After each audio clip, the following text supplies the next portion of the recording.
spicy. These are the 3 best whiskeys we tried in 2024 for the first time. And today we were thinking it'd be fun for the episode to do 3 Four Roses. All right. Welcome to another Whisky Boys podcast. Today we're in New Jersey at Jeremiah's house. We love smoking cigars. We got very lucky. It was like 20 degrees here. I can't believe it. And today's a 62-degree day, so we're like, let's just set up the patio and smoke some cigars, have some whiskey, and just do another podcast. Literally all the snow just melted within the last day. When I flew in, there was like snow everywhere, which is crazy coming from Austin now where I don't ever see snow again. We got some fun cigars. You got me a Romeo and Juliet. Yep, the Nicaragua. This says different edition. So I'm definitely excited to try this because I've never tried this one specifically. And then you have something unique From Nicaragua as well. The 1935 anniversary series of the Monte Cristo, which was actually just came out #1 for 2024 for the Cigar Aficionado magazine. So we'll see how that is. It's box pressed, so it's the shape of a cigar and torpedo. And as you can see here, I have a Coke because I always have a Coke when I smoke cigars so I don't get dizzy. I think we were talking about that on one of the other pods, but they say a little bit of sugar will help you when you have a cigar, so you don't have to worry about that. But And I'm sweet enough, so I don't need it. Do you never get dizzy or anything when we smoke cigars? It's actually pretty impressive. Do you think it's because you smoke more often, or you're just a man? I will say this: I usually have, I just ate. So if I haven't eaten in a while, then I get lightheaded or gross. Yeah. So if you got a full belly, you're fine, and I got a full belly all the time. You know what I mean? I'm coming off of a yogurt, so just get a little creamy yogurt. Yeah. So that could probably change things for you. I think with the Coke does help. Yeah. It seemed to make a difference for me. There was one time when we were at the house when I used to live in Jersey, and we were smoking on the back patio during COVID because we had nothing else to do. And I remember we were going deep those days because we had the full day. And I think that we had 2 big dark cigars. And I remember almost throwing up, which would be crazy for me because I'd never throw up. Yeah, I mean, that's the other thing. Like, it's also, the nicotine content and all that kind of stuff. If there's a lot, then it could definitely mess up your stomach. But. So yeah, today we were thinking it'd be fun for the episode to do 3 Four Roses. We skipped out the LE Four Roses limited edition, which is like the best of the best what they do. But just because I just got a bottle of that, I was already diving into that in some other posts and podcasts. So we wanted to kind of do like their main line of the good stuff. They obviously have their regular small batch, which actually the 40 proof that's not this one. There's a small batch, and what's the other one? There's the 80 proof, like the regular shelfer that's like more like this. And then they have this small batch, and then the small batch select, which are, I guess, just more curated, but also different proof. And then single barrel, which has been redesigned. It really looks good. And you could get the individual strains or the individual recipe. So they have all 10 recipes. That was what the great thing about the single barrel proofs were. But all of these are now 100 proof. They were 100 proof. The single barrels were 100 proof. Okay. They remain 100 proof, but now you can go with the individual recipe. And then you have the barrel proof that was an individual recipe as well. Single barrel also, but just a higher proof. They're not watered down. So love that. Yeah, we got a decent options. And I think, sometimes people sleep on Four Roses. And maybe if you're trying to chase some other things, I think you could find this one at least on the shelf very often. Most of the times you're finding this on the shelf, and these are a little bit more rare just simply because they're chosen by a liquor store. So sometimes they don't, it's not a shelf thing, it's by whoever chose that, the group, the liquor store, who chose that single barrel. So that one's a little harder, but these two, the fact that they're on the shelf under $50 is, I think they're great value. That is wild. So. Yeah, so this is one. We're going to start off. We're going to go through each Four Roses we have. We're going to rank our favorite Four Roses we've ever tried, including some of these right here. We'll give you a little review of each one and then go over the prices. Also, on today's episode, we're going to talk about our favorite pours of 2024. Not new whiskeys, but ones that we've just tried for the first time that blew us away. But I say let's jump into the Four Roses Small Batch Wanna do this one? Select. Yeah. And it's going to be interesting because I actually thought about doing this one actually second, just because this is a little higher proof Okay. than the single barrel, only by like 2 percentage points. Okay. So we'll see. We might have to jump back and forth. Oh no! I've always been a huge fan of the small batch select since the beginning. Four Roses small batch. Oh my god, I can't talk. I'm trying to make sure it's clippable for Instagram and TikTok. But the Four Roses small batch select is one of the best budget bottles. I mean, some people might not say it's budget because it is about $50, $55 a bottle. But when I think about, the high-end bottles versus the low-end bottles, you can find this right in the middle. It's on every shelf. Comes with a lot of complexity and flavor, and I also think it's sweet. So that usually is enjoyable by a bigger part of the population. Whereas, if you hear, like Scotch, people think it's too smoky or peaty. If I'm meeting somebody and they're like, I'm new to bourbon, what can I try? I mean, a lot of people will agree to that one. So these are individual strains. So Four Roses have 10 recipes, and they just label them with this certain yield strain. So the 10 recipes, they all have different names and meanings. They use 6 of them in this small batch. So they select 6, blend those together. These are individual ones. And so you can get really nuance on those or get a broader base. And so this limited edition is similar to this, where they use their strains and mess with the recipe a little bit. But I mean, first sip with a cigar, pretty damn good. It is pretty damn good. And that, once again, availability is such a factor. Yeah. And it's so nice that you don't have to go searching for this. Don't get us wrong, we love finding allocated bottles, but it's just great that I can go to almost any store and find this bottle. Price, too. I mean, price is, it's awesome for this. Hopefully they don't change that. Yeah, that's why we were having that conversation. It's like, some people always ask what's the best budget bottles. And maybe their idea of a budget is under $30. But whiskey's meant to be sipped and enjoyed slowly. I don't see why you can't splurge with an extra $20 and get a quality bottle that's going to be sitting there for you for a long time that you can share with others. I don't know. And it's funny, we always laugh about the cost of whiskey. Like, some people are like, oh, I got to pay $50 for it, or I got to pay $100 for it. And it's like, that person will then go to a restaurant and then drop $150 on dinner. And I'm like, but this bottle can last you for months, Yeah, and there is something from doubling your price. If it was $28 to $50, doubling your price, I think you can double the quality in this particular scenario or example. So what do we think? Any notes you're getting? I don't know. The cigar is definitely throwing it off because I have never had these notes when I've drank this before. Really? Because it's getting very buttery. I've never had it be buttery with a cigar. And also, I do have a lighter cigar than Jeremiah, so I'm assuming he might get even different flavors. There is a nice spice on there too, which usually comes with a lot of Four Roses, I think. Right? Yep, it's that signature, spice. So we sometimes talk about how do you pair whiskey with a cigar, and you can either complement them or oppose them. In my case, these are completely different. Very dark chocolate, espresso, like those kind of notes. Fruitier, spicy. They're almost completely different.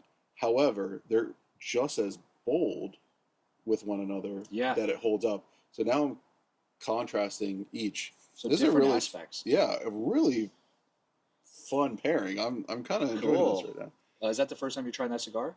No, I had one, and I ended up picking up another one because I did enjoy it, and then I find out that it got #1.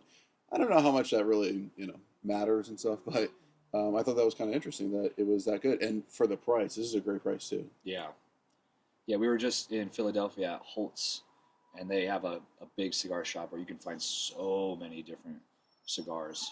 That's a great place to go, but you can also order online. So for those out there that are looking for packs or different cigars, it usually comes in 2 days. It's one of my favorite places to order from. There's somebody who, yesterday, there were people there that we were talking to. There was a group or a few guys there from Africa. That's insane, yeah. They were buying thousands of dollars of cigars to bring back I thought that was very interesting. That was interesting. So That's worldwide, they are.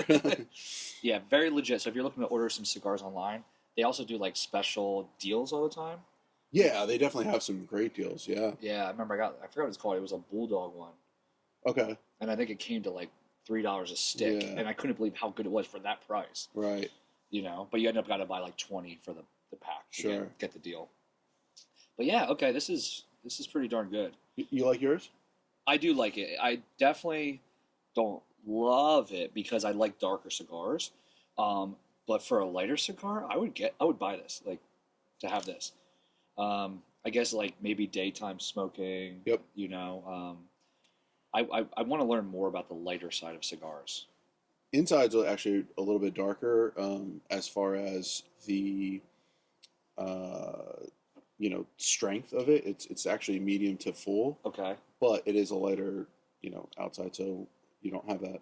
How much does that change a cigar like versus the outside versus the inside, or it's just like that's the blend? Yeah, so the strength will just be stronger tobacco, heavier nicotine, that kind of stuff. Okay. But then flavor is something separate, and that's based on your the binder, which is the outside, the filler, and then you have your wrapper, which is the outside of all of that.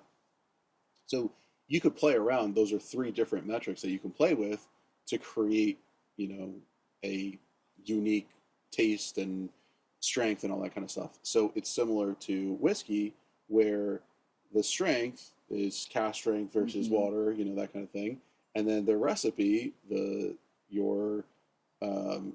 how much corn versus rye and all that kind of stuff changes the flavor. That's so so wild. Yeah, they're both made in nature. Depends on your corn crop for that year and all that kind of stuff, and same with this, and then age too. So you can age cigars, and they continue to age actually. If I'm experimenting with that actually. So I have some stuff from a few years ago that I've just been holding on to, see if that changes from. You just leave it sitting in the box and it ages? Well, yeah, you want to make sure it's in the humidor, Okay. properly stored, just like this. You don't want sunlight, that kind of thing. Well, that's one thing that a lot of people don't know about whiskey in general, is that once the whiskey's bottled, it does not continue to age. There's this theory out there that some people believe if I just leave it there for 10 years, it's going to become something special or different. That is not true at all. I mean, you can say that maybe a whiskey that was from 20 years ago Correct. could taste different. Correct. Right? But it's not going to be different because it's aged those years. Right. Any thoughts on that? You're 100% right. Yeah. The only way that it will be different is if you left it out, in front of a window, or in the trunk of your car and it's hot or cold, and that kind of thing. But yeah, it's just going to sit there. Yeah. And that's how they can get away with. Sometimes they can suspend aging if you put it in a different barrel, or a lighter chard, so you can play around with age that way as well. Yeah, that's what I find fascinating. I think it was below 30 or 40 degrees, it doesn't age anymore. Right. So if the temperature of the warehouse reaches a certain point, it just kind of just sits in limbo during that time period. This is at least what we learned when we were at the Still Austin distillery.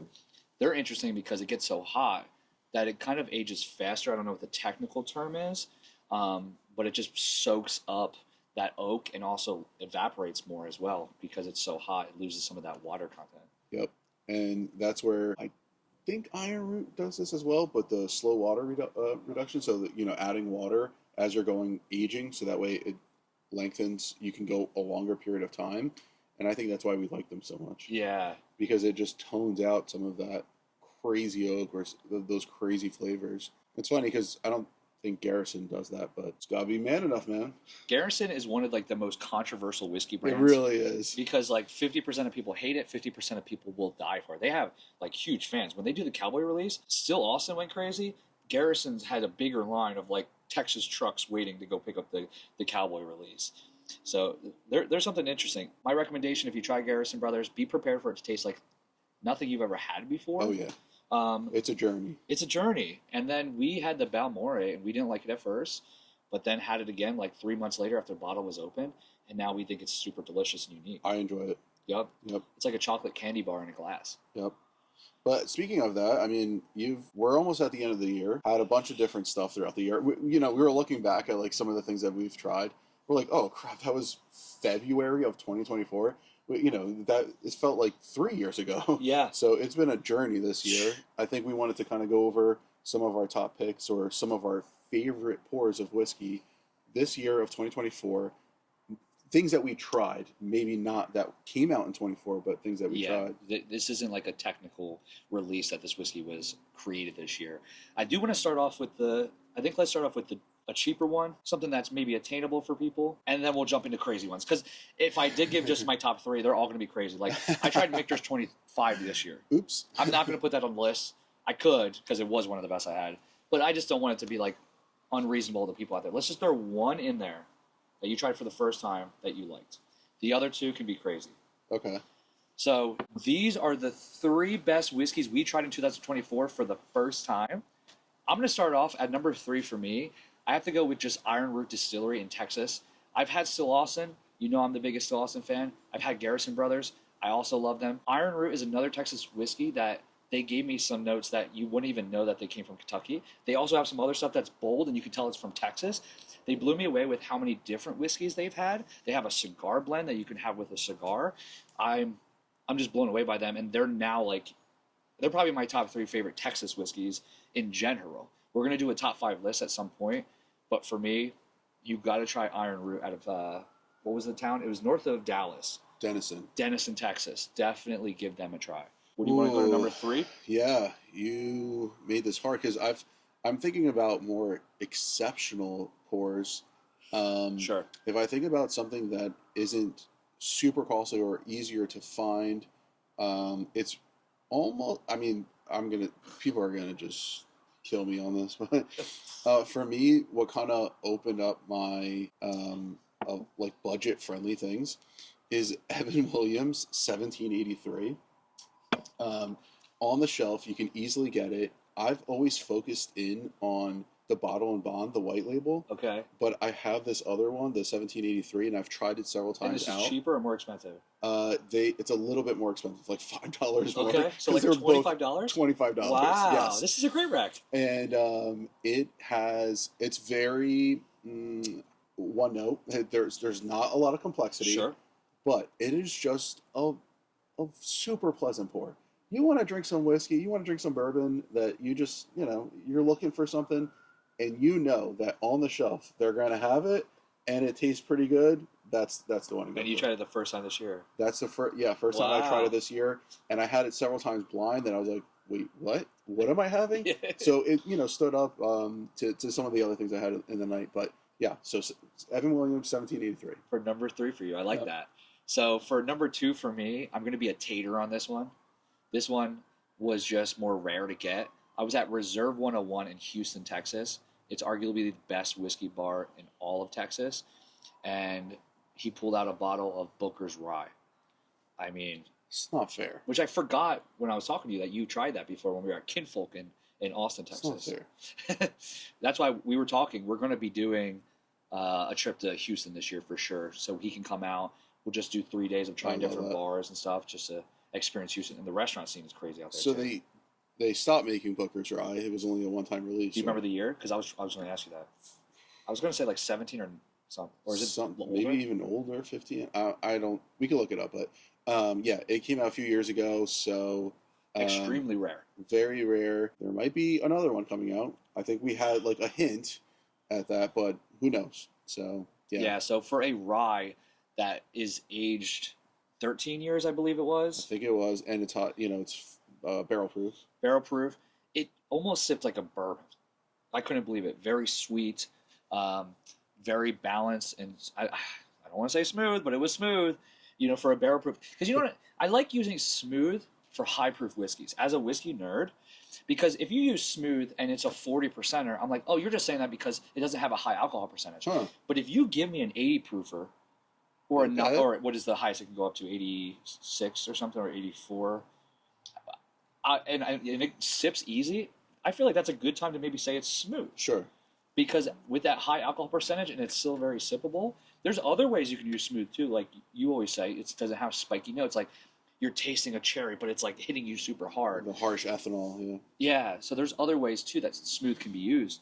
But yeah, that was one that I was like, wow, for a high proof whiskey, it was sipping like it was almost 40% in a Wow. good way. In a good way. Wow. So that was my number 2. Is going to be the Booker's Ride 13 year, super rare, hard to get. I love that pour in 2024. Number 2 for me, again, it was not. It's released every year, but this is the first time that I had it. Was the Yamazaki 18 year, and we had Oh, it at Kinfolk great when I one. was with you, and that was amazing. That was more delicate than your Booker's Ride, Yeah.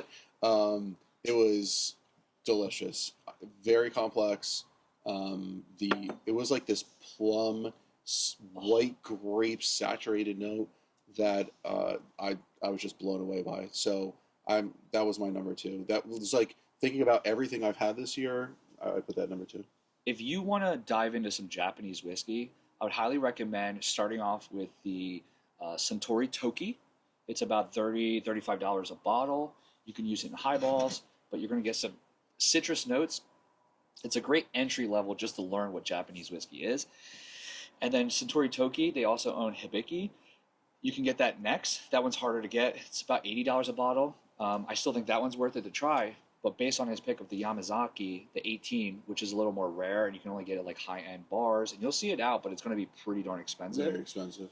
I would recommend looking for the Yamazaki 12 year after you tried the Suntory Toki, after you tried the Hibiki, and then jump into that, where that's a little more attainable nowadays just because the price went up. I think it's like 150 or something. Yes, you do see it more You do often. see it, Yeah. right? So that's a great one if you want to try something different. I also recommend people who aren't as into Scotch try Japanese first because you're going to get like Scotchy hints, and you can kind of That's a good explore that gateway, road, actually. right? And then Yeah. it gets you into it. So yeah, for my Japanese whiskey people, my Japan people now, that doesn't make sense. But for the people that want to explore different types of whiskeys out there that are just not just bourbons, I highly recommend jumping into those options. Oh boy. So every year we end up doing a new pour. Where the previous year I was like, we can't top what we got to try. You son of a gun. And I got to try something crazy. Sadly, you weren't in Austin at this time, but there's a place called the JW Marriott, which I'm sure you've heard about. And they also are connected to Dean's Steakhouse in Austin, Texas. And as you know, I have another page called the ATX Drinker in addition to the Whisky Boys. Well, Dean's Steakhouse wanted me to help them promote their happy hour. And originally, it was just a partnership to do the happy hour video and go. But one of the people who recognized me there came over and was like, "You want to try some good stuff today?" I'm like, "Of course, I'm never going to say no." He goes, "Well, we just got the Eagle Rare 25 year in, which has an MSRP of $10,000. The base cost of the bottle is $10,000. I typed it in Google just to see like what came up, and it came up as $50,000 on Google. So this is like one of the most rare bottles ever. And I will say, you are an Eagle Rare Yes. fanatic. Like, you love Eagle Rare Yep. in general. And My favorite 17 is 17. like, your favorite. So to have 25 was probably pretty special. It was very special. I couldn't believe it, and I gave Kelsey a little pour. So yeah, number 1 for my 2024 best pours was going to be the Eagle Rare 25 year that I had in downtown Austin, Texas. It was not oaky at all. Like, I mean, you're going to get oak on any whiskey because they go in oak barrels unless it's like a 6-monther. But it was like crazy how it still stayed fruity and sweet. Wow. You did get like an aged. That's why I was like, it's like a dusty attic because there's like the light hints of oak. But when I say dusty, I think it's like soft. And it's when I say attic, I say old. I think of like old attic. So that's just my description. It's eloquent. What's a way like to describe something that's just like well done, It's thoughtfully crafted, elevated, high end. It did taste high end, right? yeah. So that was for me. It did taste expensive, right? I mean, Yes, it tasted expensive. That's the scary thing. I don't know how you describe that, but I get it. So yeah, that was for me. That was my number 1 of the year. I don't know what I try after this. Wow. Where do you go from here? You go back to the bottom and start all over. yeah, that's a great point. For me, I don't have that high of a MSRP bottle, but for me, something that really blew my mind. I'm biased because I love cigars, and it was Tanninger, so still Austin's cigar blend, without doing finishing. So my favorite cigar blend so far has been Joseph Magnus. They finish in cognac and Armagnac, and they've played around with finishing techniques to get that cigar blend. and I thought the proof that it was great on its own. It's amazing with a cigar. That was my favorite one. Funny enough, Nancy Freely, the master blender, who worked on Still's cigar blend, went in a different direction. Just used red, white, and blue corn. No finishing. Somehow figured out how to do this, and it was delicious.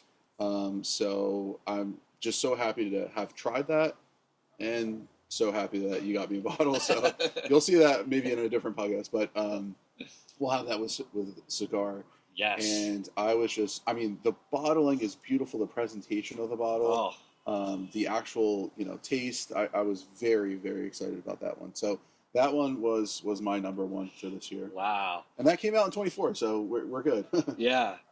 So number one. So just to recap, I think just in case, my number 3 for the best whiskeys I had in 2024 for the first time, not just new whiskeys, is going to be Iron Root.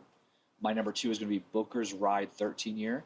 And number 1 is going to be the Eagle Rare 25 year. My number 3, Evan Williams 1783. 2, Yamazaki 18 year. And number 1, still Austin Tanager. It's insane. We had some good pours, man. We're very grateful. Well, we are also a couple days away from New Year, so we might as well also cheers to a great year.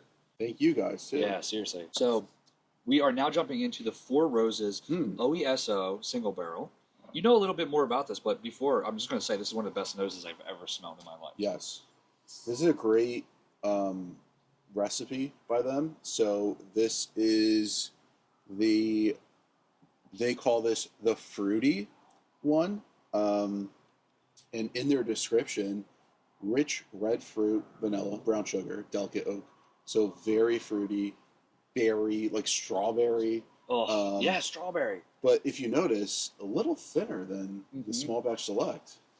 And That I don't was know if that's the proof or, but the mouthfeel is like actually a little thinner. Yeah, I was going to actually agree with that. And finish just almost disappears. When I sipped the nose, I was like, oh, this is really good. I was like, this is going to be special. I think it's with the cigar, it's not helping. And then as soon as I tasted it, it tastes delicious, but very light. I almost needed the spiciness from this to hold up with the cigar.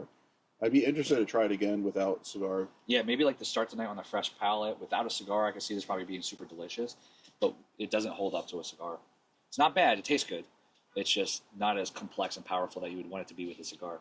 And again, $40 I think I spent, $47 or something like that. So the fact that you could find it, the fact that it's that price, still impressed. Yeah. 100 proof. It's not no Tanager. It's not no Tanager. It's not no Double Eagle, very rare 25 year because you blended both of them and poured it over a Coke. But anyway, that's what I was going to do for this video. I'd be like, this is one of your good ones? All right, let's just... That's how we're going to finish the episode when we do this. I'm going to do that. Disrespectful. Well, I feel like we hit a lot for this episode. Let's jump into this Four Roses single barrel to end the podcast. So I guess we're going to have to... No, we might have poured a little too much for each pour. Yeah, oops. We're also doing another podcast after this. So trying to pace ourselves. And then we're going to a bar to shoot content. Then we might go to the Tiernog. Is that how you say it? Yeah. It's in Irish Trenton, New bar. Jersey. Which I saw one in New York when we were there for the Knicks game. And I'm like, are they all connected or they just call it the same thing? I think it's very possible. We got to ask our buddy from in Austin. Helly's Tavern. He's the owner. He's straight off the boat from Ireland. He's the best. Man, I can almost not even understand what he says, but he would probably know because he goes to New York a lot. I'm pissed that he's taller than me too. He's so tall that he looks down upon us and he'll grab you and give you a noogie and just be like, "Hey, what's up?" His hands are like this big. All right, let's try this one. We're just downing them. I down mine. It's light enough. That's a whiskey drinker right there. Okay, so this is the single barrel, barrel proof, and this was a store pick from a local store here, Bottle King. Aged for 8. So these have an age statement: 8 years, 7 months. The recipe on this one is the OBSK, which is the rich in spiciness, full body. This is medium body, full body. So I wonder if we'll get a better mouthfeel. Yeah. And this is 60% corn, 35% rye, 5% malted barley. The rye, the heavier rye, I think would give it spicier. Mm. It's only 56.2% ABV, so that's kind of interesting. We're not like going crazy high in proof, but I wonder if the spiciness will be a little different. Plus, with the cigar, Oh, Bottle King. yeah, Is this select? Okay. 8 years is pretty good. 60% is a higher corn, so you would think it's definitely going to have a lot of sweetness. yeah, that's definitely spicier, And the especially alcohol, coming from that. the alcohol comes right away. So this is the what? Oh, this is the blend right here. OBSK. Spicy full body. So this has part of the OBSK. That's 1/6 of this is OBSK. You know anything about the Four Roses Distiller? Not much. Because why has it not popped up on our radar to go there, or just didn't happen? Just didn't happen. Yeah, I would love to. that'd be a good one to go to in 2025. Because we're gonna go back to Louisville once or twice this year. I'm gonna get a tattoo for Yo. I mean, would Four Roses be in your top 5 favorite whiskey brands? I don't think it would be in mine. to think about who would beat them out. I think I don't dislike any of their stuff, so I agree. like all of I their agree. stuff, and I've liked them for a long time. I haven't really changed in that opinion. Some things hit better than others with the certain situation, Mhm. but I anytime I see this one, I grab, barrel proofs. Because what I comes just to love it mind so for much. me, because I just feel like that's such an interesting question. It's hard to be on the spot, but let's just think about our favorites. So for both of us, Michter's is number 1. Yes. Would you also agree that Buffalo Trace is number 2? Are you saying everything that Buffalo Trace produces? Yes. Everything that Buffalo Trace produces. I mean, that's really hot. Yeah. That's like unfair though. I know, because Buffalo Trace makes so much. What does Buffalo Trace make? They make H. Taylor, Blanton's, Eagle Rare. Keep going. That's unfair. Do they make King of Kentucky or something? No, that's Brown Foreman. Brown Foreman. You have What else? the benchmarks. Ooh, Benchmarks. Oh my God, it's the best budget bottle. We were just laughing about this the other day because everybody says Benchmark is such a good buy because they're cheap and affordable. But are they really that great? Like they almost got to a point where they're overhyped. But what else does Buffalo Trace make? The Pappies. Yep, Van Winkle. You got the Rock Hill Farms. You have Hancock Reserve. Yep. You have the. I'm blanking on some too. It's the. They don't sell it in New Jersey, but you can get it, and their bottom and bond is really good, but their bottom shelf is. Eh. Oh, I know what you're talking shelf about. Next to my mellow corn. Yep. Crap. I'm gonna look it up. Buffalo Trace's products because I want to clip this because there's so many different ones. And then you have Sazerac, who's really the daddy of the company, and then if you pair that too, you got Sazerac, Weller, Elmer T. Lee, Yep. George T. Stagg, the full BTAC lineup. And everybody knows this, the number one product that comes out of Buffalo Trace, they make, like we said, Blanton's, Pappy's, BTACs. But everybody knows that there's only one whiskey you could ever try from Buffalo Trace. It's going to be Travelers. I actually have not tried that. I think I had it at a bar. There's like some Canadian, right, in it? Some Canadian whiskey? I wonder. I don't know. Yeah, I know. I have not tried that yet. That's so funny. So yeah, Travelers is the best of the best that you can get out there. That's a celebrity whiskey by who is it? Stapleton, Chris Stapleton. Chris Stapleton, who we're fans of. But yeah, it's celebrity whiskeys you have to always be careful of. So then, I mean, do you put Heaven Hill in that conversation then too? Because Heaven Hill produces a bunch of stuff. Elijah Craig and Larceny. So I was thinking about this question for this podcast. I think that's unfair. I think for this conversation, you got to go. So those are. What would they be called? Like, what's E.H. Taylor called to Buffalo Trace now? A line? I would say a specific brand. They just bought these other those other brands. So I would say you would have to call out a specific Whoa, brand. Make it harder. That would be fun then. We have to do our top 5 favorite whiskey Specific. lines, bourbon lines. Yep. Because, it would be like the E.H. Taylors, and then show Four Roses. Because is this its own line? Is this its own line of Four Roses? No, it's all under. It's just Four Roses. It's just Four Roses. Just like E.H. Taylor, there's straight rye, small batch, single barrel, barrel proof. I want to try barrel proof rye. I haven't gotten that one. Did you hear about that? Andrew said that he thinks he's going to get it. Ooh. That's Andrew, if you don't let me finish on that. because I feel like that's like one of the ultra allocated ones. Oh, yeah. Yeah. For sure. Hasn't made it. I don't think it's made its way to New Jersey yet, but So let's finish this off with a quick review of this. Four Roses single barrel strength. We got the, which one is it again? I'm sorry. OBSK. Yeah, OBSK. OBSK. The Four Roses barrel strength single barrels are definitely some of the best that you can get by Four Roses. Give our little quick review. Why is this so spicy? There's a ton of spice. There's like candied vanilla. I don't know how to put that, like some type of like, it's like a vanilla fudge bar. There's a lot of spice on the front. It actually finishes sweet for me. It doesn't finish spicy. But a longer finish, way longer finish than this. And definitely better mouthfeel. This is what like Much better mouthfeel. Much thinner. I can't believe this. I think this still, the small batch select might still be better with a cigar. And I think also it's a little bit more balanced. Like this is, you're slightly less proof, but you have a little bit of everything. You got some spice and then some sweetness and fruitiness. So that is, there's something to say about that. Yeah, sure. I might like this more as just a whiskey. Maybe it'd be fun to sip on. Maybe a little more interesting. Yep.